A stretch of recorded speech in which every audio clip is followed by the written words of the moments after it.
Joining me now, celebrity and royal commentator Kinsey Schofield. Kinsey, we'll start with some country music because Morgan Wallen is topping the mainstream music charts, not just the country charts. He's now got 38 of the top 50 spots of the US Apple Music singles charts. It's incredible. Country is bigger than ever, Kinsey. That's right. His new album, I'm the Problem, only needed one day to become Spotify's most streamed country album of 2025. It's unreal. He's a triumph on TikTok. And, you know, his songs often revolve around booze-fueled disasters and messy relationships, but he brings his fans along for the ride like guilty accomplices. And I think that's why they love him. He's authentic, unapologetic, and just super fun. He is, and I did love that performance on Saturday Night Live where he just walked off. He did not stand for any of their nonsense. He had utter disdain for them, in fact. Now, as Gayle King celebrates 13 years at CBS, sources are speculating that her career might be nearing its end. What can you tell us? Well, her contract's coming up, and the return on investment, quite simply, is not there. She's on the third-rated morning show. But don't worry, Rita, I did look it up. I Googled it, and NASA accepts applications for their astronaut candidate program on an as-needed basis. So all hope is not lost. You know, she'll leave, and she'll start one of those hippie podcasts about good vibes. She could call it Live, Laugh, Leech, where fame adjacency becomes a full-time job, or Me, Myself, and More Me with Gayle King, and it will bomb harder than her CNN show with Charles Barkley. Well, you know what? Yeah, you're right. She's been very lucky. She's had a very good run. Being Oprah's best mate has paid off.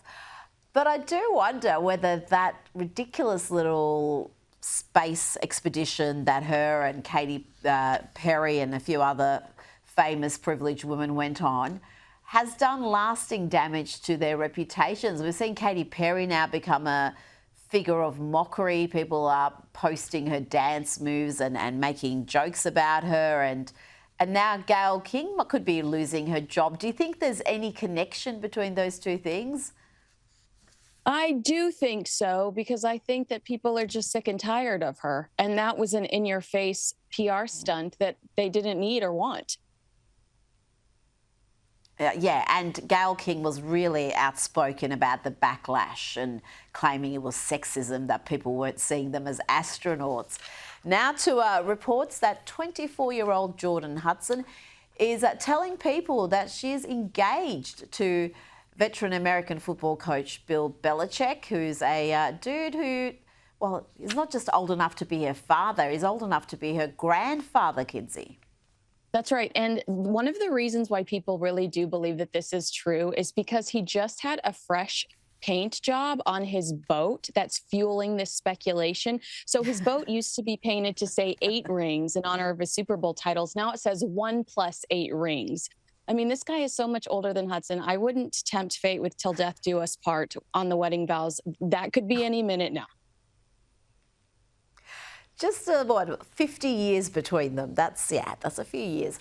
Now, an insider has told the Daily Mail that Hailey and Justin Bieber's marriage has turned ugly, the pair going at each other's throats, apparently.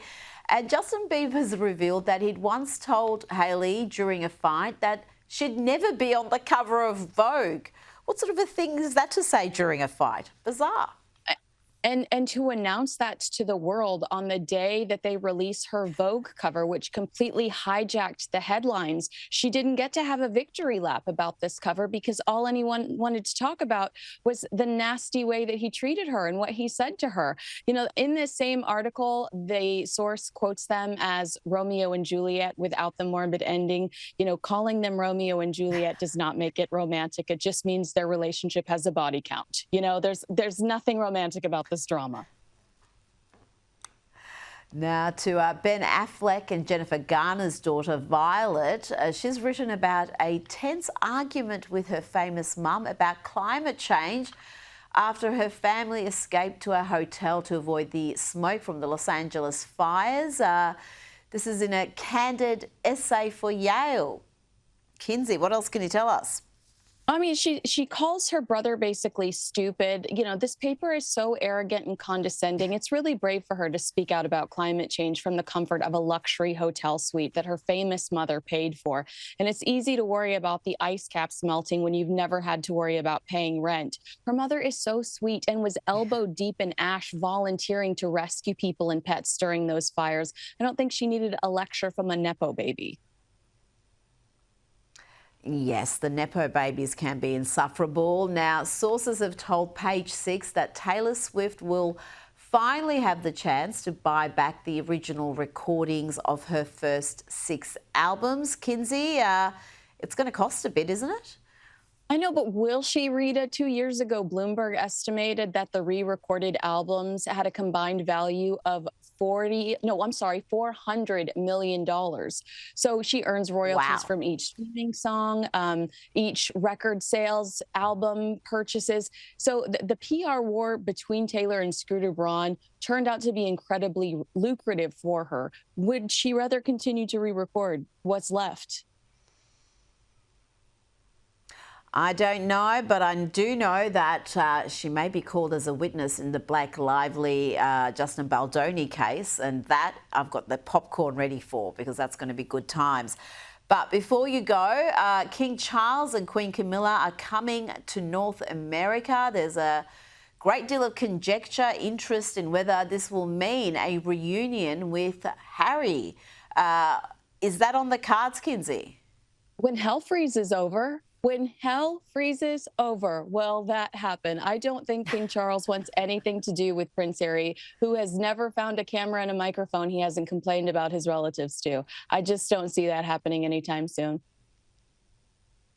But he does have 2 grandchildren he's probably never seen, or if he's seen very little of, and he's only got 2 sons. You're not thinking, given he's battling cancer, he should reconsider? Any interaction Prince Harry has with his father gives Harry content that he can go sell.